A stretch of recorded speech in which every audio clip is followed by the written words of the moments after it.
Studi kasus 5 perusahaan yang berhasil dan perusahaan yang gagal dalam mengimplementasikan konsep manajemen bisnis. 5 perusahaan yang berhasil. Yang pertama yaitu PT Indofood sukses makmur. Faktor yang paling menonjol dari perusahaan ini yaitu strategi pemasarannya yang bahkan dapat menyerang target pasar bukan hanya dalam negeri akan tetapi juga luar negeri. Terdapat beberapa strategi pemasaran yang dilakukan oleh PT Indofood dalam memasarkan produknya. Sebelum mengimplementasikan strategi pemasarannya, PT Indofood melakukan survei terhadap produk mereka di pasar, seperti menentukan keperluan mendasar konsumen yang harus dilayani dan dipenuhi, menentukan kelompok masyarakat yang akan dilayani melalui segmenting, targeting, dan positioning, dan menetapkan marketing. Survei tersebut dilakukan agar PT Indofood dapat menyerang target pasar. Setelah itu, PT Indofood mengimplementasikan strategi pemasarannya melalui berbagai kegiatan promosi seperti memasang iklan melalui media cetak dan elektronik dengan tujuan agar produk PT Indofood dapat dikenal seluruh masyarakat luas dengan hanya mendengar namanya. Contohnya yaitu salah satu produknya Indomie yang terkenal dengan jargon Indomie seleraku. Perusahaan yang kedua yaitu PT Unilever Indonesia Tbk. PT Unilever Indonesia Tbk menunjukkan perkembangan usaha yang pesat dilihat dari skala usaha dan hasil usaha. Salah satu kunci suksesnya terletak pada strategi sumber daya manusianya. Maka dengan itu, mereka mengimplementasikan manajemen pengetahuan. Salah satunya yaitu pengembangan sumber daya manusia. Kunci kesuksesan implementasi manajemen pengetahuan pada PT Unilever Indonesia Tbk adalah kepercayaan, otonomi, pengungkitan kompetensi, keterlibatan, dan pemberdayaan karyawan. Yang ketiga yaitu perusahaan Evil Inc., di mana perusahaan ini merupakan perusahaan yang mengimplementasikan strategi organizational development. Yang pertama yaitu keunggulan kompetitif. Keunggulan kompetitif yang utama bagi perusahaan adalah kemampuan untuk mengembangkan produk inovatif yang berbagi sistem operasi, software, dan aplikasi yang sama. Kemudian yang kedua yaitu reward system. Perusahaan Apple selalu berusaha untuk meningkatkan produknya dengan memiliki metode yang digunakan untuk meyakinkan bahwa karyawan mereka selalu melakukan research untuk menciptakan improvement baru pada produknya. Salah satu strategi pengembangan organisasi pada Apple untuk mengembangkan organisasi serta produk dari organisasinya adalah perusahaan memberikan penghargaan atas inovasi.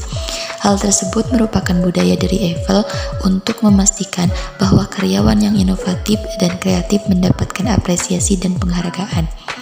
Yang ketiga yaitu managing the diversity. Mereka menganggap diversity sebagai sesuatu yang dilihat sebagai strategi menemukan talent yang sesuai dan mampu mengembangkan organisasi ke arah yang lebih baik. Kemudian yang terakhir yaitu akuisisi.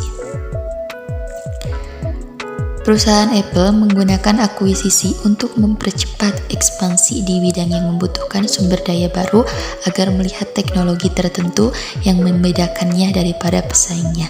Strategi akuisisi Apple berfokus untuk mendapatkan staf teknis berbakat dari perusahaan kecil yang merupakan pendekatan perusahaan dengan mengidentifikasi tantangan teknis perusahaan dan kemudian membeli perusahaan untuk mengatasinya. Perusahaan yang keempat yaitu ada PT Telkom Indonesia. Yang pertama ada strategi bisnis PT Telkom Indonesia. Telkom menerjemahkan kerangka strateginya ke dalam strategi portfolio direction yang mencangkup pengembangan 3 domain bisnis, yaitu digital connectivity, digital platform, dan digital service. Kemudian juga ada pemetaan proses. Pemetaan konsep manajemen proses bisnis PT Telkom Indonesia. Pemetaan proses adalah sebuah metodologi yang disusun melalui langkah dan tindakan seperti mengidentifikasi proses, dan mengumpulkan akses informasi dan data perusahaan kepada publik. Dan yang terakhir yaitu ada perusahaan PT Pertamina. Pertamina adalah hasil gabungan dari perusahaan Pertamina dan Pemina yang didirikan pada tanggal 10 Desember 1957. Di sini ada planning, controlling, dan actuating. Apa sih yang menjadi planning dari perusahaan PT Pertamina? Yaitu menjadi perusahaan energi nasional kelas dunia, menjalankan usaha minyak, gas, serta energi baru dan terbakukan secara terintegrasi berdasarkan prinsip-prinsip komersial yang kuat. Kemudian controlling, semua pekerja, kontraktor, atau pemasok yang bekerja untuk PT Pertamina Drilling Service Indonesia diharuskan mempelajari, memahami, dan mematuhi manual, prosedur, dan aturan HSE perusahaan, standar praktis industri sejenis, serta peraturan dan perundang-undangan pemerintah yang berlaku. Kemudian yang terakhir ada actuating. Dalam menjalankan kegiatan usahanya, perusahaan harus yang pertama yaitu memperhatikan aspek-aspek pengaturan yang berasal dari pihak eksternal perusahaan, dan yang kedua yaitu mematuhi kebijakan atau regulasi atau pengaturan instansi pemerintah terkait. Dan kita masuk ke pembahasan kedua yaitu 5 perusahaan yang gagal. Yang pertama yaitu ada Nokia. Nokia yang merupakan perusahaan yang didirikan di Finlandia ini adalah yang pertama menciptakan jaringan seluler di dunia pada akhir tahun 1990-an dan awal 2000-an. Nokia adalah pemimpin global dalam pangsa pasar ponsel. Dengan kedatangan internet, perusahaan seluler lain mulai memahami bagaimana soal data dan bukan cuma suara saja yang berguna untuk berkomunikasi di masa depan. Kemudian apa sih yang menjadi kunci kegagalan dari perusahaan Nokia ini? Yang pertama yaitu tidak memahami konsep perangkat lunak dan terus berfokus pada perangkat keras. Karena manajemennya takut untuk mengasingkan pengguna yang telah memakai produk mereka, terlebih lagi jika mereka merubah terlalu banyak. Kemudian kesalahan yang kedua yaitu fakta bahwa mereka tidak ingin memimpin perubahan drastis dengan pengalaman pengguna. Pada tahun 2008, Nokia akhirnya membuat keputusan untuk bersaing dengan Android, tetapi semuanya sudah terlambat. Produk mereka tidak cukup kompetitif untuk bersaing dengan perusahaan seluler lainnya. Yang kedua yaitu ada Xerox. Xerox sebenarnya yang pertama kali menemukan PC atau komputer, dan produk mereka jauh lebih maju daripada zamannya pada saat itu. Sayangnya, manajemen mereka berpikir bahwa digital akan menjadi terlalu mahal, dan mereka tidak pernah bersusah payah dalam mengeksploitasi peluang yang mereka miliki. CEO David Kearns yakin bahwa masa depan Xerox ada di mesin fotokopi yang mereka miliki. Produk-produk komunikasi digital yang diciptakan tidak dilihat sebagai sesuatu yang dapat menggantikan tanda hitam di atas kertas putih. Xerox gagal memahami bahwa mereka tidak dapat terus menghasilkan uang dengan teknologi yang sama, sehingga mereka mengalami kegagalan. Kemudian yang ketiga ada BlackBerry. Lini smartphone dan tablet telah sukses besar pada tahun 1998. Produk mereka bahkan hingga awal 2000-an tidak ada tandingnya, tetapi mereka tidak memikirkan pengalaman dari pengguna mereka sendiri. Hanya beberapa tahun kemudian, seluruh industri seluler mulai fokus pada tampilan layar sentuh yang lebih besar, sementara BlackBerry lebih peduli melindungi apa yang sudah dimilikinya. Mereka gagal beradaptasi dengan perubahan. Pada tahun 2017, CEO John Chen mengumumkan bahwa BlackBerry keluar dari bisnis manufaktur smartphone. Yang keempat yaitu ada Yahoo. Yahoo sudah tidak asing lagi di telinga sebab hampir semua orang menggunakan layanan email satu ini, khususnya untuk bidang pemasaran online.